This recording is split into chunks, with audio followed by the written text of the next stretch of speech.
Are you feeling overwhelmed with Notion?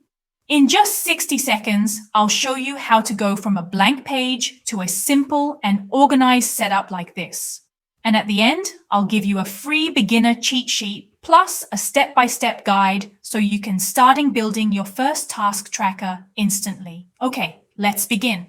First, everything starts with pages. Think of these as blank notebooks for anything: projects, journals, tasks. To start a new page, go to your left sidebar and click on Add New. Give it a name, for example, My Project and Task Hub, and you're ready. Here's a bonus tip. What I like to do next is to expand my working space so that I don't have to keep scrolling left and right. To do that, go to the top right corner of your page and click on the three dots. Then toggle on Full Width to maximize my working space.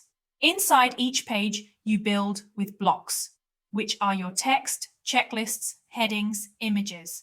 Let's begin by typing a short welcome message. For example, welcome. This is your all-in-one space to track tasks and projects. Use the table below to plan, organize, and check off what matters most. As Notion is built with blocks, you can drag and drop these blocks to rearrange them. This is how easy it is to move things around in Notion. Next, to create the tracker, we will add a database. Simply type /database and select database, inline. Name it Tasks and Projects. So now we have a brand new database which looks like this. The first default property is always name, which is a text field. We will rename it as Tasks. Next, you can add in additional properties or columns to track info. Click on the plus sign here to add new properties such as status for progress, date for due dates,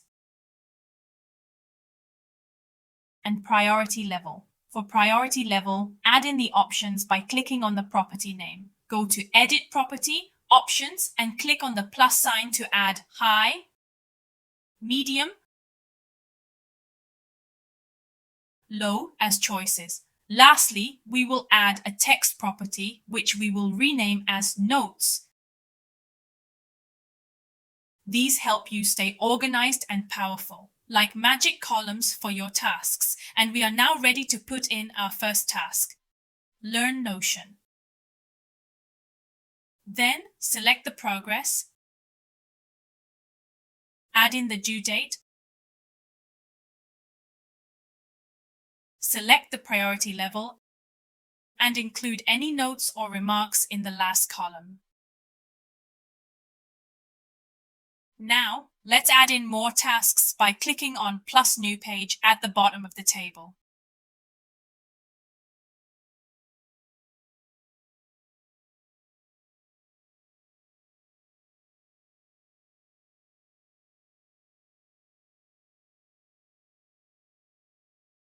And that's it. You've just learned Notion's key building blocks. If you want to follow along step by step, download my free Notion beginner cheat sheet and step-by-step guide in the link in my description below so you can recreate this exactly and practice hands-on.